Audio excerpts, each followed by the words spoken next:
I'm sure. But someone, I'm not here. Oh, yeah. I'm sure.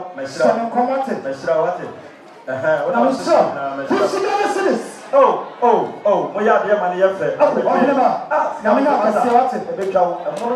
Yeah, kind of. Yeah, kind of. That's how I'm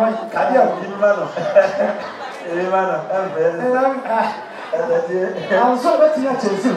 I'm sorry to get you. I will say 50 Ghana. I will see you in person. 50. 50. 50 Ghana 50. Out of 4. Ocean Yama Chagua Hamanoa.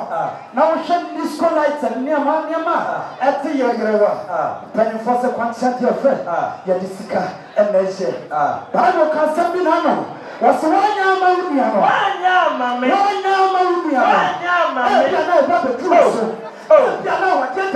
what's it that moment? Yes, the one man of him. Jesus. Yes, you could have just a Jesus. Madonna 50 Ghana.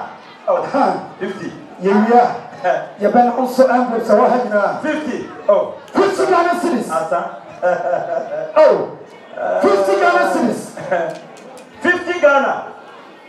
50 Ghana. 50 Ghana. 30. From my tobacco.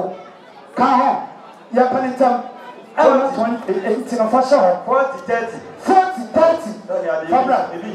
Car. 40, 30. Oh, yeah. 30 Ghana. 40 Ghana. 40 Ghana. One summer pay. Yeah, but someone from my someone. Yeah, come high you.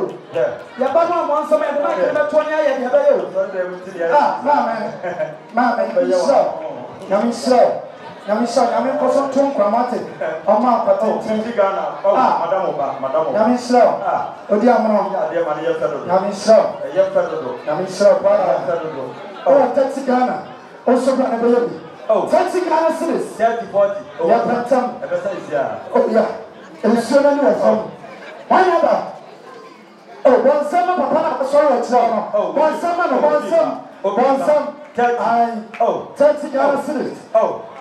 Now branch your own immunity. Say, a branch your own immunity. The patch of the man. What immunity? Massa. I bet you is near. Oh, you must have. Sir, and yes, wow. You must share. Let me name Pop. Jesus. And I was going to sir. That's right. That's right. One summer in Yabana. So you to that time. That's right. Now, Miss Shaw, Papa, Yamina Cassette, you should be a Yama, I will just be one.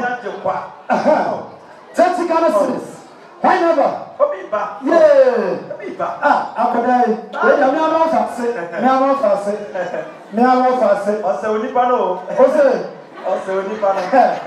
oh boy, I saw them here now. They went to the mic not 20 years ago. I went to say,